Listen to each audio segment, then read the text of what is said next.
This time on Poll Hub, one last poll before New York City Democrats decide who they're choosing to run for mayor in the fall. We have our brand new poll out, and we're digging into the results, which are somewhat complicated by ranked choice voting. Ranked choice what?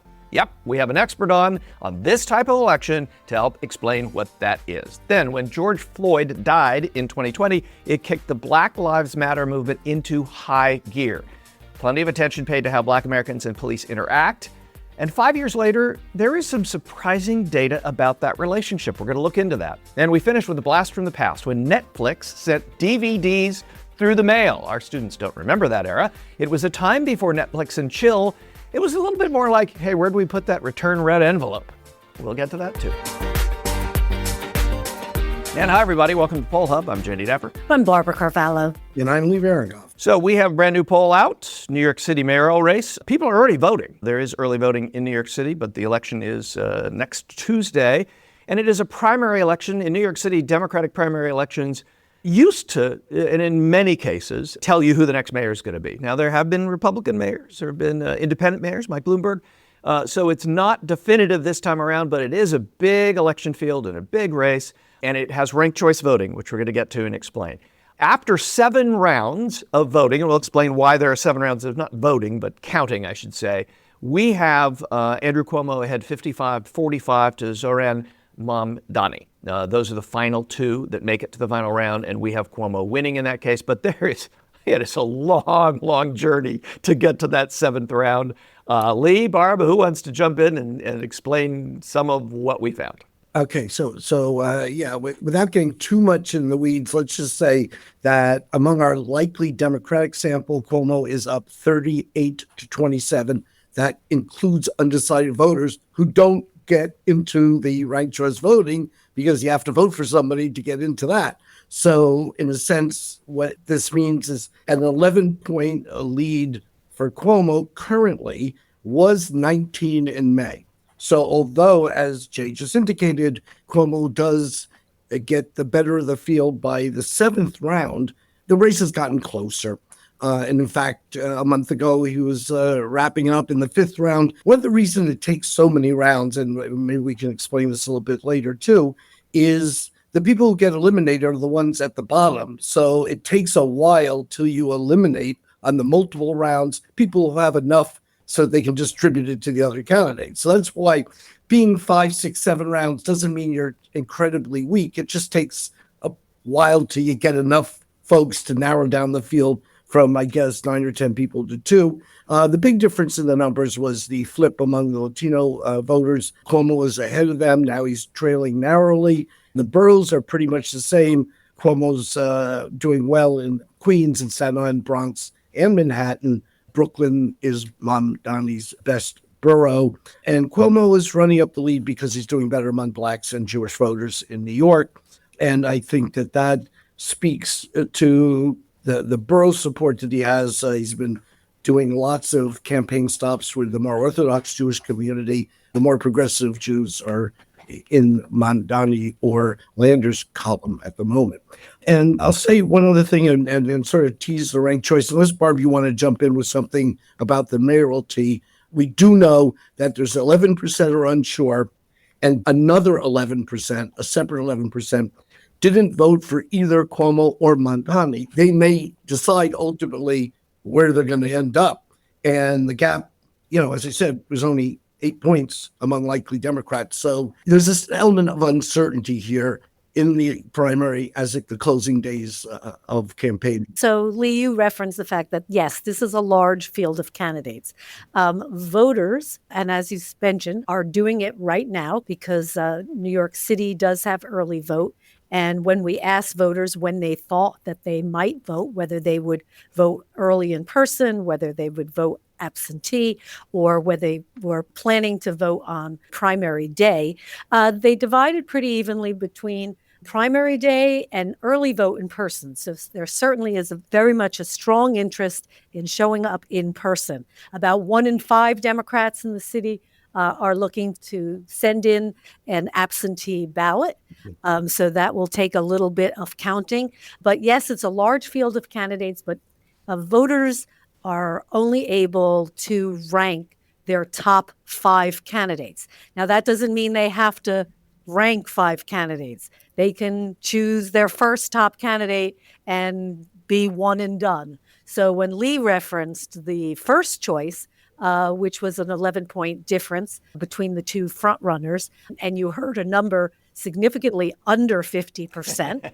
And then Jay said, well, after 7 rounds, we are left with those two frontrunner candidates, and one of them does have over 50%, which is more than just a midfield marker. It means that person would go on to be the Democratic nominee in the fall for mayor. So there's a lot that happens in between, and voters have a lot of options. They can vote for 5 candidates, they can vote for 1 candidate, and they can vote for, another number of candidates in between. So that makes the math a little bit more interesting. Can I just say, before- Barb, quickly on this, that in this poll that we've just done, 25% say they're just going to vote for the first one choice and out. 37% say they're going to vote for all 5. The average is 3.2. So right in the middle, pretty much, in terms of what people are doing. So as you say, the math does get a little complicated. Jay, you were going to before we get to our guest, I just want to bring up one thing, which is one of our questions in the poll was about Donald Trump. And I think it's actually a very illuminating thing, because that is, to a large degree, what the candidates are running on in a Democratic primary in New York City. Who is going to be tougher on Trump? Or do you want him to be tougher on Trump, or do you want him to get along? Tell us about that stat, because I think that's a really interesting thing that may get lost in all of this math and statistics. For those who are watching the recent debate, I mean, Donald Trump is the major non-participant in the debates. He was mentioned all over the place. 72% of these Democrats are telling us they want a candidate for mayor who ends up opposing Donald Trump, draws the line in the sand. 26% say they would prefer someone who compromises with Trump and finds ways to move things forward that way. It's no surprise, because the campaign polls are telling the candidates that if you want to find yourself in the good graces of these voters, you may want to be opposing Donald Trump strongly. And that's what most of them are doing. Yeah. So let's bring in Stephen Pettigrew. He's the director of data sciences at the Penn program down at the University of Pennsylvania on opinion research and election studies. A lot of words there, but it's really fascinating program that he can describe it, but it brings in students that are interested in political science and business and things like that, and introduces them to data and how data interacts with those disciplines. And wow, data does interact with all of those disciplines in this world. In fact, there's probably more data than there is business or politics in both of these fields now. Anyway, Stephen, thanks for joining us. Yeah, thanks for having me. Appreciate it. So you're here because you know all about ranked choice voting. So the pressure's on. We probably garbled it a little bit because it's a little difficult to describe all these rounds of counting and voting and all that. When people ask you what ranked choice voting is, what is your kind of quick elevator pitch to try and explain it to them? In one word, it's complicated, right? We normally think of elections as whoever gets the most votes wins the election. But with ranked choice voting, it's more complicated than that, because as you described, voters in ranked choice are given the opportunity to vote for more than one person, right? And so the idea is you have a set of candidates, and voters can pick, and it depends state to state, city to city, wherever they're being used. In New York City, you can rank 5 people. And so the idea is you rank your first choice, your second choice, third, fourth, fifth. If you just want to rank 1 or 2, that's fine too. And so when it comes to figuring out who won, 50% is the threshold we're looking for. So if a candidate gets 50% of people's first choice votes, they win, and that's it. It's just like a normal election. But if nobody gets 50%, then that's when these ranked choice rules come in. And the way that works is whichever candidate got the fewest first choice votes, those voters who picked that candidate first, you then move to their second choice. And you say, okay, well, these people, they voted for this other candidate second. So you kind of reallocate the votes in that way of the people who voted for the least desired candidate. And so that's the second round of tabulation. And if somebody's at 50%, it's over. If nobody's at 50%, you just keep doing that, eliminating the candidate with the lowest amount. of votes until you get somebody over that 50% threshold. And in New York 4 years ago, we did it, and it went 5 rounds and before you got 2 people past the post. But in other cases, you can have 3 or 4 people still in the race, but somebody gets over 50. Is that right? Does that happen in other states? Yeah. So in New York City, that's what happened in the mayoral race. Although New York City also uses ranked choice for a lot of its city council races and whatnot. And in the vast majority of those, the ranked choice rolls never mattered because somebody got 50% on the first round. Often because in a lot of these races, you only have 2 candidates. So somebody's basically guaranteed to get 50% if you only have 2 candidates running. And that's the case in New York City, as well as these other places like Alaska, Maine, San Francisco that use ranked choice. It tends to be that we don't even use the ranked choice rules when it comes to finding winner because somebody gets over 50% on the first round. Complicated can kind of breed suspicion. Is ranked choice voting good for democracy? That's a loaded question. I think there are people out there who see it as almost a silver bullet to a lot of the problems that we have in our democracy. I just don't think the evidence is there for those sorts of arguments. There's, the rhetoric outpaced the research when ranked choice started being adopted. And so there are a lot of rhetorical claims about how many benefits it might have. But as the research is kind of caught up, one of the things it's found is that a lot of those benefits aren't there nearly as strongly as the rhetoric suggests. And so I think it's still kind of an open question. And when you have places considering adopting ranked choice voting, they have to weigh the pros and the cons because it does give voters more of an opportunity to express a more nuanced picture of what they want. It's not just picking one person, it's picking between multiple people so they can express more nuance. But many voters don't have that level of nuance to how they think about politics. In a lot of races, you think about New York City Council races, it's hard to find information about the second place person in a lot of these cases. Yeah. You have 10 candidates for a random city council race. It's hard to think that any voter, no matter how determined they are to be informed, is going to have a lot of information about 5 or 10 different people. And so maybe in a race like mayor or in more kind of higher salience races where there's more coverage, makes sense. But for lower down races where the information just isn't there, it's, you really then have to think about the pros and the cons of the system. So the voters are having to kind of like do different things. It places demands on them. And obviously their level of information does affect maybe what their behavior is. And one of the things we do see in the closing days of the campaign in New York, and I'm curious as to whether you see this elsewhere, is the notion that the candidates start cross-endorsing each other, which is vote for me, number 1, vote for the other fellow, number 2, and don't vote for Cuomo. I mean, this is kind of like, don't put him on the list. And so that's sort of what's going on in New York right now. And does that have much impact? And why is it done elsewhere as well? It's interesting. And you have been seeing this a lot recently in New York. It's the parallel that I would draw in a non-ranked choice context is that a lot of these people it's clear in New York right now who the top 2 are going to end up being, it seems like. I think everybody's pretty sure that we know who the top 2 are going to be. And so the other candidates, they recognize that. They're not, they know what's going on. And so they're kind of throwing their hat behind one of those 2 candidates. In a non-ranked choice race, they'd probably just be dropping out and endorsing somebody, right? They'd just be saying, I'm dropping out, or maybe they're still in the ballot, but they basically tell their people, hey, vote for this person or that person.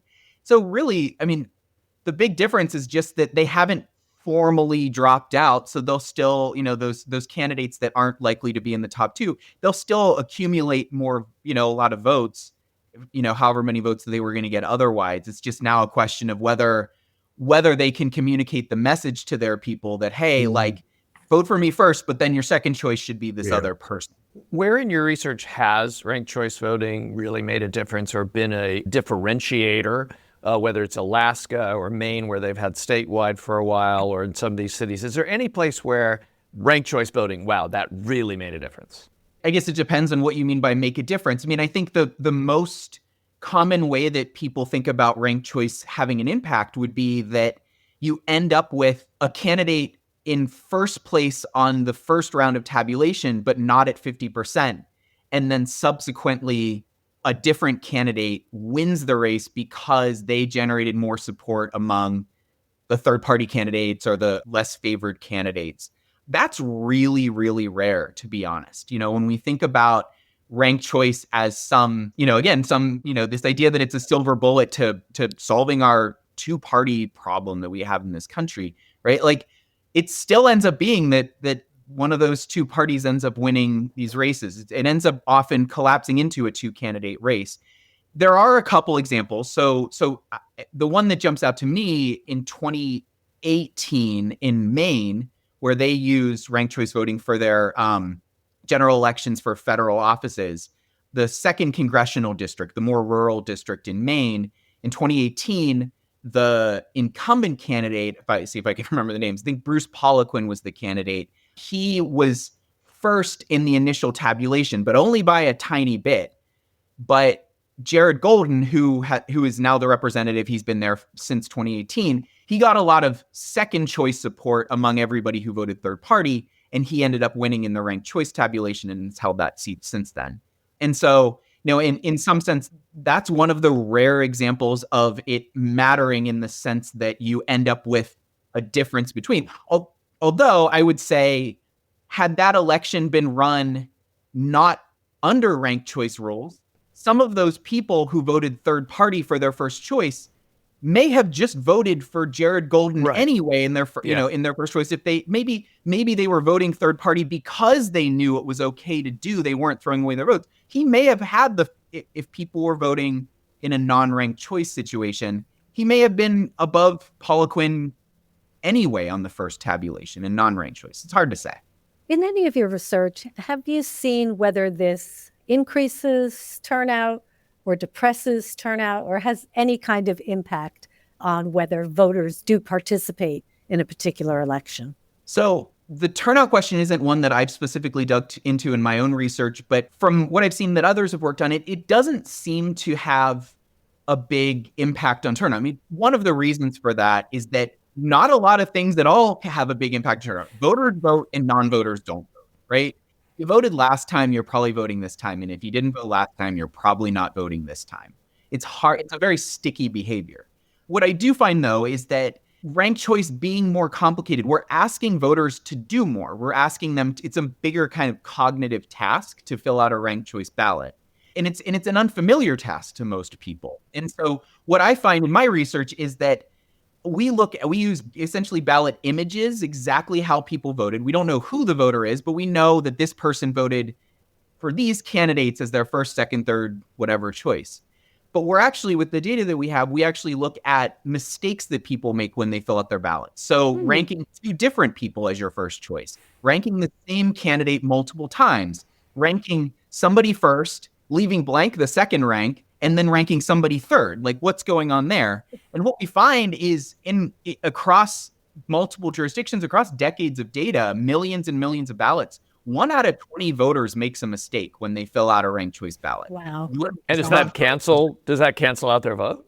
It depends on the nature of the mistake. If you rank two people as your first choice, you're basically done. Your vote doesn't get tabulated. Yeah. If you rank two people as your fifth choice, and your ballot never gets to that point in tabulation, then it doesn't invalidate the ballot. But what we do find, though, is when most ranked choice races appear on a ballot with other offices that are not using ranked choice.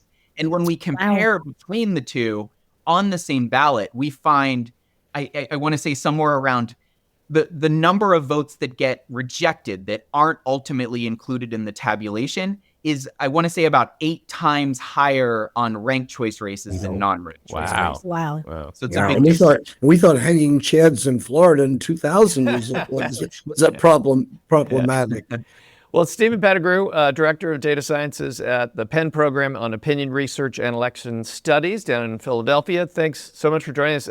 I think you actually uncomplicated what you acknowledged, and we certainly proved, was a complicated topic, ranked choice vote. Hope so. Thanks for having me. Appreciate it.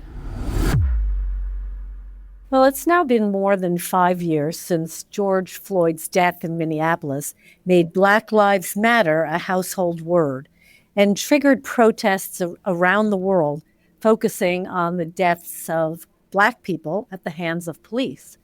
But a lot has actually changed since then.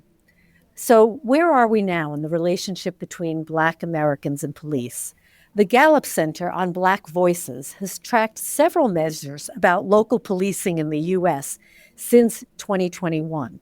Initiated shortly after the events that occurred in May of 2020 with George Floyd's death, Gallup began organizing and decades of research that they had and expanded it to actually look at issues facing Black Americans' experiences. Most recently, according to a late May 2025 Gallup poll, Black Americans' confidence in local police is actually up by 6 percentage points since just last year. Now, 64% of Black Americans, the highest point in 4 years, say they have confidence in their local police. Satisfaction with the relationship that the police have with their community has also notched up 3 points since 2023. And 67% of Black Americans believe that local police treat them fairly, with respect, with courtesy. And this is also an increase of 4 points since 2023.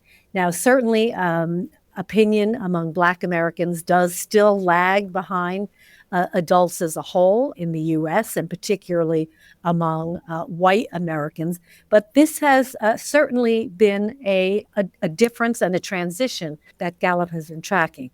In fact, according to also a May YouGov survey, most Americans have some level of trust in police when handling reports of significant crime, particularly that of rape, sexual assault, or harassment. And there was no, or at least not much, racial disparity on these issues.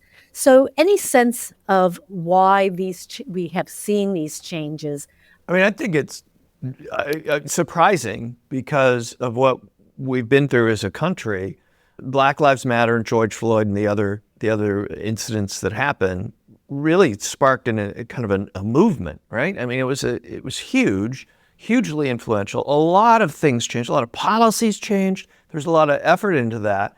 And so I'm not surprised that there was maybe right after that you would see an uptick, which you did. What surprises me is that it's continued because obviously the times have changed, right? The DEI programs, corporations have been removing those. There haven't been, I think maybe the answer to this is there haven't been a bunch of killings of Black Americans at the hands of police. That's the one thing that hasn't happened that maybe would reverse this. But it does, I'm a little surprised that there's this jump in confidence and satisfaction absent any really significant changes that have been, I think, widespread changes. I think there have been some changes at local levels. There are some differences, though, in terms of age. Certainly, young Americans have less confidence in police than older Americans. But Lee, you were going to jump in with some. Yeah, I was just going to say, I think to both of your points, I mean, I think there is a sense of greater diversity.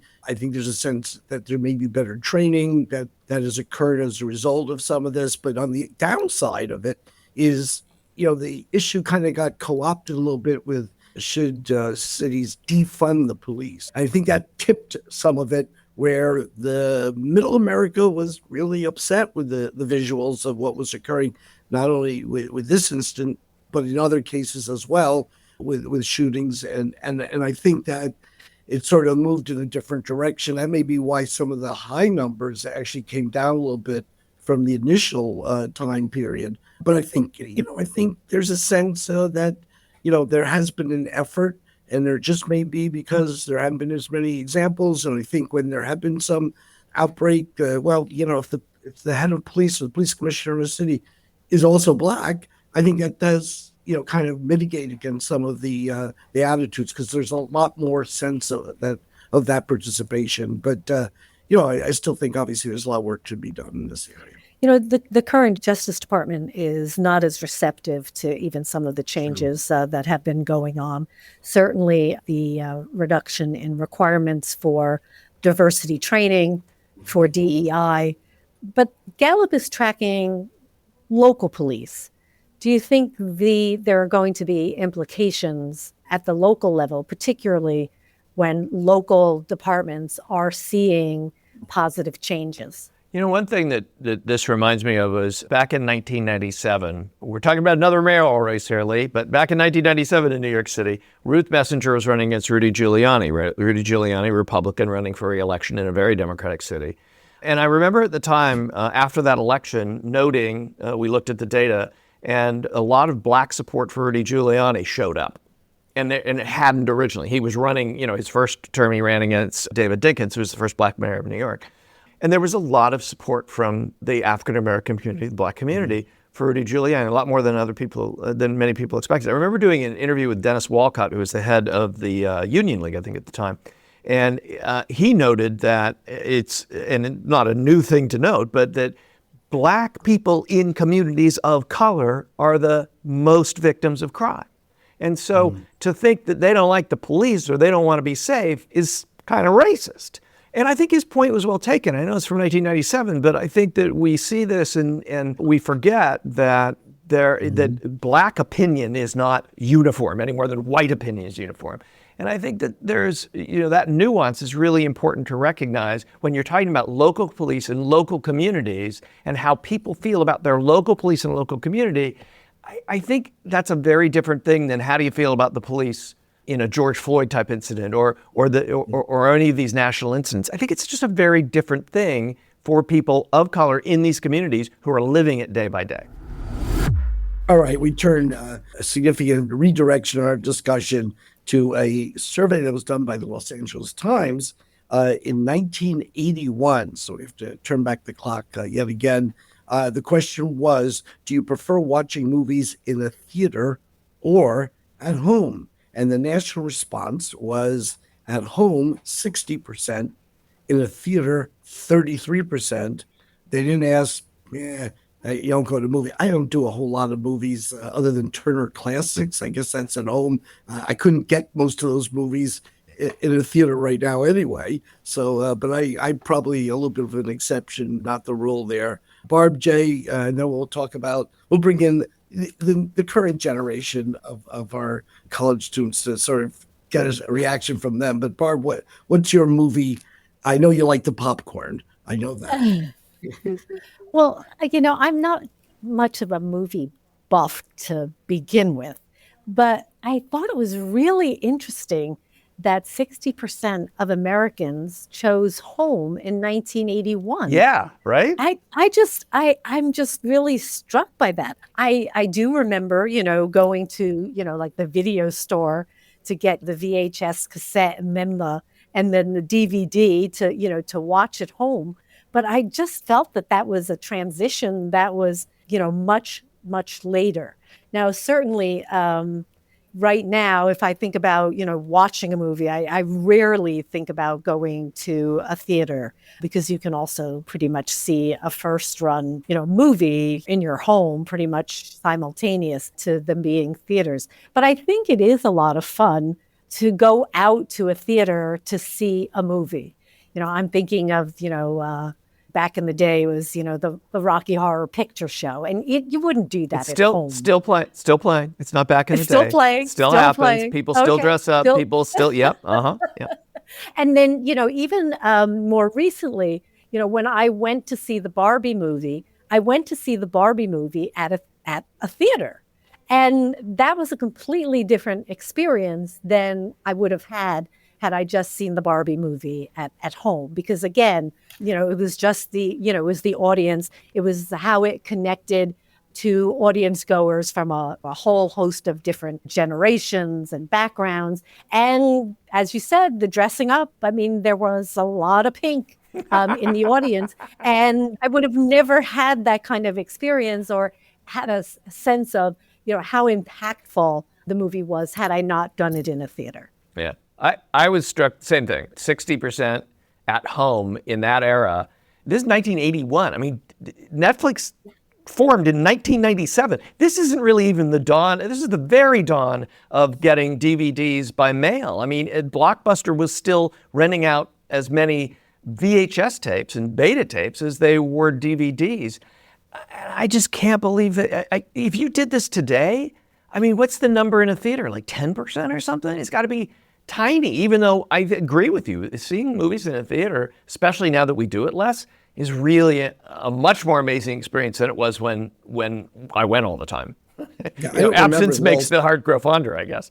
Yeah, I don't remember the last movie I saw in the theater. It wasn't Barbie? You didn't? Well, mine, I think mine was Barbie. Yeah. That's the Barbie. I can't remember the last one.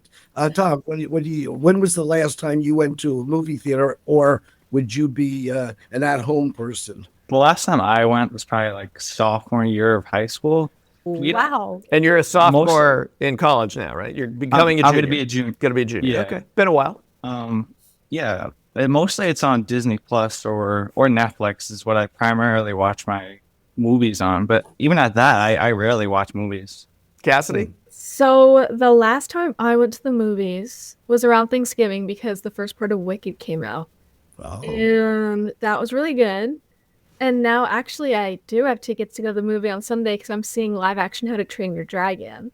But other than the big movies, I am not a movie theater person. I would much rather be home and get to go through the different categories, select what I want to watch. Yeah. You can't do that at the movies, and sometimes there's not good options. That's true. Interesting. So point. before you introduce and ask Hunter, Lee, I think you know that Hunter has an unusual relationship with movies from his teenage years, right? Please tell. Please share. Yeah, well, when I was younger, I did. Thanks, Jay. I really appreciate it. Yeah, no problem. It's a great way to meet our new producers too. But when I was younger, I had a YouTube channel that was pretty successful, and it was mostly based in reviewing movies in like a very unique way. But reviewing movies that were coming out at the time. I still did that all from home, and I still prefer to watch movies from home. But I will say that I find it somewhat interesting that this poll comes from early 1980s, includes an oversample in Los Angeles and Orange counties, which is home to Hollywood. Yep, and the movie capital of the world. And at a time when Hollywood was in its, one of its golden eras, with even Reagan at that point, becoming president. And I found it very interesting that even with the oversample of Hollywood and the time period, we're still looking at 60% of people want to watch those movies. It's a good point. I'm accused of turning every topic into politics. And Rightly so. I'm going to do it with this too. Folks should be aware that the exit polls on election were originally done in movie theaters. As people emerged from the theater, they were asked questions about what they thought of the movie. This became the seeding of what became known as the exit polls, where you asked people how they voted. And that's what they did when they originally did that. And that is the link to politics. And Lee, what was the first poll that the Marist poll did? First poll that we did was an exit poll. We come full circle. 1978. Yeah. A long way ago. But anyway. As voters emerged from their voting locations. Yeah. No ranked choice voting in Dutchess County, though, in those days, so it was easier to calculate. Good thing. That would have been a lot of math. Now this as some folks may know, is number 399. Jay, what's in store next poll a little bit? This Next is Poll teasing. Hub. Next show? I don't know. Yeah, next Hunter, poll. we got something in store for them, is that right? Yeah, we have something in store, but unfortunately, everyone's going to have to wait another episode before they get to find out about it. Yeah. Yeah, is it going to be interesting and good? I would gauge the interest that it is going to be very, very interesting. Yeah, So, it's a good one. Tune in. Yeah. There you go. There you are, from Hunter's lips. Take care. See you next week, folks. That'll do it for Poll Hut this week. Poll Hub is produced by the Marist Poll at Marist University in Poughkeepsie, New York. Mary Griffith is our executive producer. Casey Schaff is our production supervisor. The Poll Hub team includes Neil Viswanathan, Hunter Petro, AJ Cambino, Tommy Rogers, and Cassidy Connors. If you enjoy Poll Hub, please consider leaving a review. If you'd like to learn more about polling and survey science, check out the Marist Poll Academy, our free online learning portal accessible from our website. If you have questions for us, tweet them at us at Marist Poll. Remember, you can always tell your smart speaker to play Poll Hub. And with any luck, it'll cooperate. Finally, wherever you listen to Poll Hub, there is a subscribe button. Click it, and the latest episode will be ready for you in your podcasting app as soon as it's released. We'll see you next time. time.